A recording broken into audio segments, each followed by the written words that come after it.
Hello, Virgo, and welcome into my garden and into my channel, Joy to the World. I am Melissa Joy, here to do a reading for you. And you're really funny, Virgo. So I was cleaning up the Cosmic Tarot deck, which said don't talk with it today because people are still trying to get too much, should I say, assistance, like somebody else giving them the answers and kind of like zhuzhing them along and thinking, I don't have it in myself, I can't find it in myself, I'm just made a different way, or whatever the words like that are. And this card forced its way into my hand as I'm putting the deck up, and how it could do that, I don't know, but it is this card. Now, it's wild because that is the card that was out, that gave me the preview for the chit chat. And I buried them back in the deck, and when I move it around that much and it shows up again, man, that is some determination. So let's just say Virgo. Let's get into some determination, some personal digging in the dirt. Like, look at you rising to the top in the zenith and not letting these little things capture you and flummox you, nor distract you.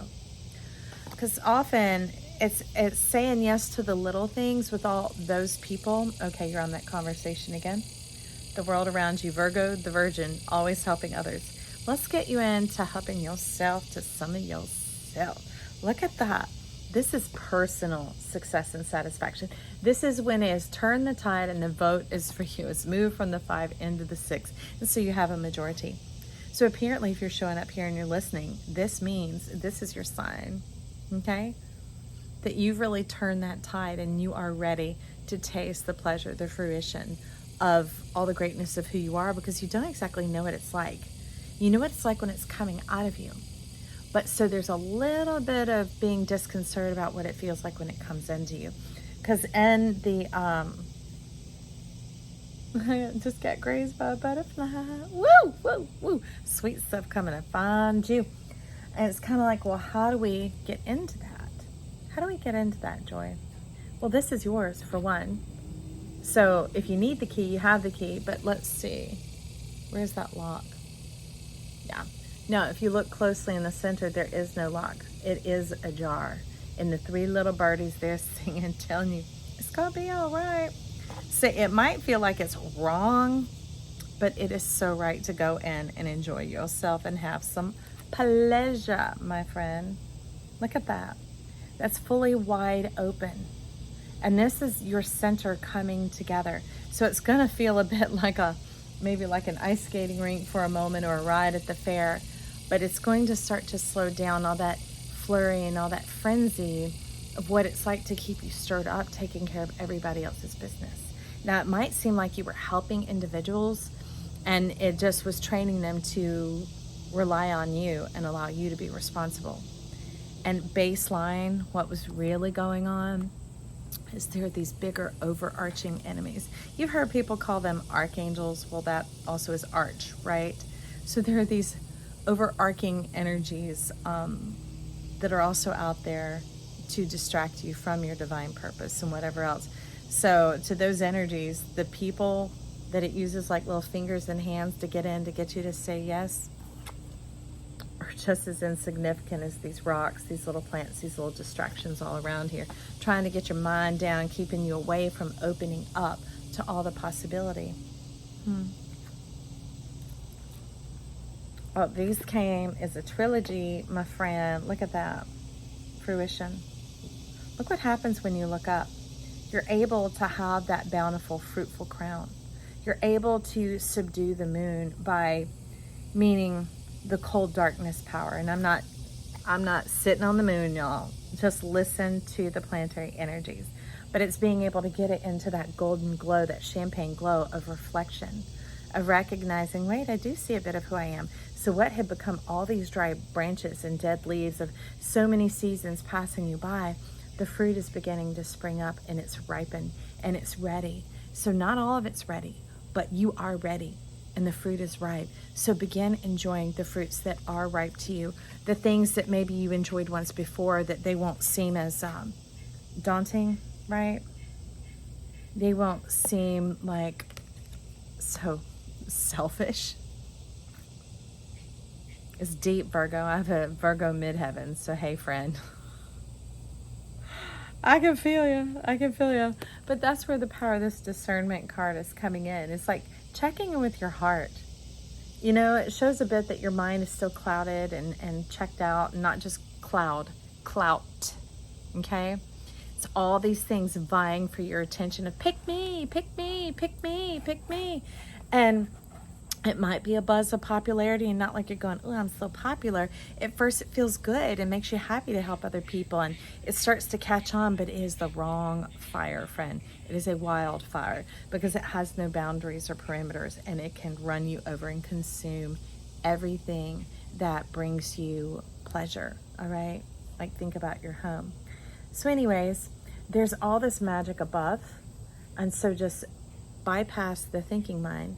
Pull it in through your imagination, and then that shows up down here in your heart. And you can see when you get in your heart, the symphony of the spheres or the planets begin to move around that, like your solar system, bringing it more in balance instead of getting it up here. Because being that we walk on our feet, up here is the most easiest to get off balance, right? It doesn't have a point of connection except through our feet. So let's get in here to some true heart. What's at the bottom? What's at the bottom? So strange not being able to see y'all. I might not do this again, but the cards were having trouble focusing out here in this light anyway. But the Ace of Wands, you see that Phoenix? And you see that rod coming in there to tap your hand? It is like, stop that. Full stop. Our modern generation has glorified this, I rise from my ashes, you know, getting over the regrets, scraping it off. Maybe not sweeping things under the rug anymore, but just scraping it off like you can just keep exfoliating, right?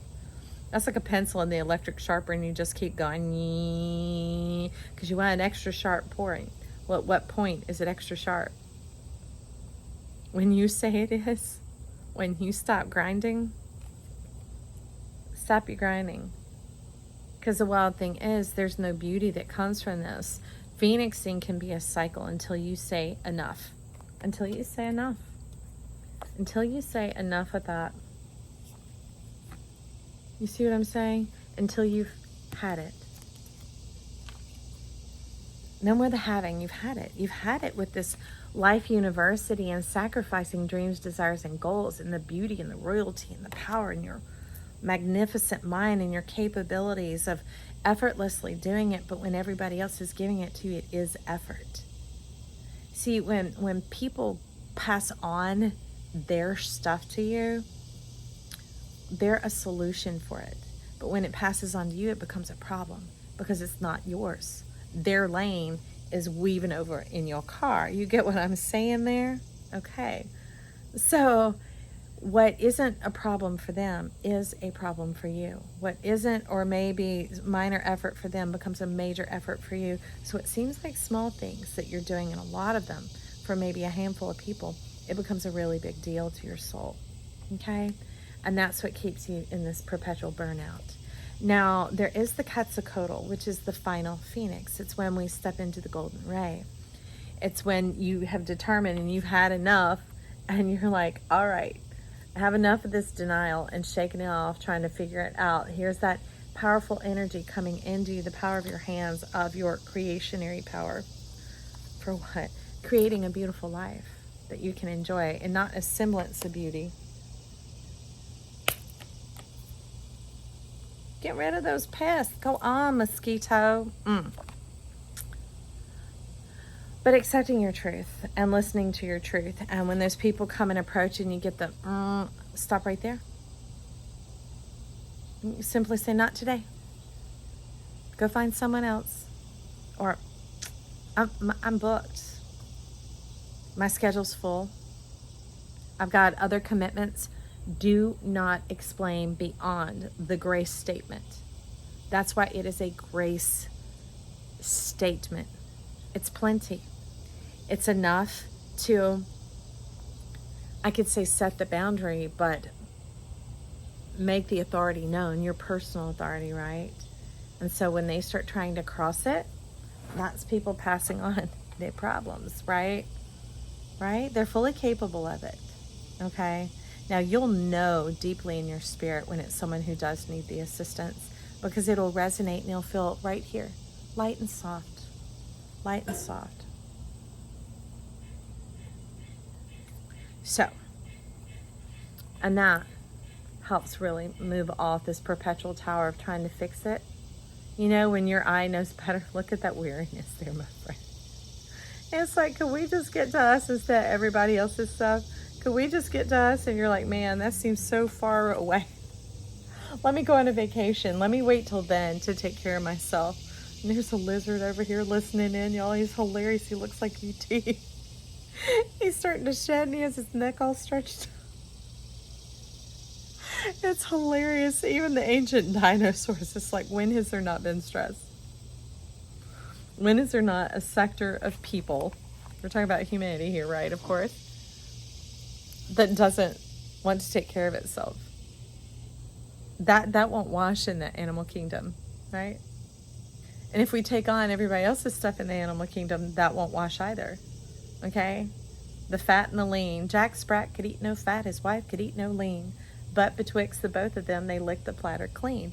And so there's often a lot of that opposites and the complementary energies coming in, the seesaw effect. And you were letting me know simply by your cards that you're ready to be done with that, right? I'm up above it is what you're saying. You're talking about up here, right? Getting into that space, kind of like where we began. Choosing yourself, because you see the 5 here, it could go either way. You can go to more lessons or you can go to more blessings, right? So when you choose to be blessed, that's not taking away from anyone. It's lifting the environment completely, the whole environment of anywhere and everywhere you go, especially when you're by yourself. You're like, this feels good. And you're like, I wonder why that is. It's because you chose you. How do I know? It goes from the 5 to that magic 6. Did you realize that your permission is what tips the scale? Powerful stuff, my friend. And that Quetzalcoatl brings you beauty for all those ashes, no longer having to eat your ashes, your remnant, your scrap, the bits, the bitter endings, any of that. Now you get to step into the land of your dreams, Virgo. That's exciting. Hey, I'm glad you were here. Maybe give that little like button a little touch of love. I would appreciate it. And if you enjoy this, why don't you jump on the joy train? Why don't you subscribe? I'd love to have you at my channel. It's free as always. And leave me some emojis or compliments down below. It encourages me so much to see where everybody's coming in from. I've dreamt of you since I was born. I love you.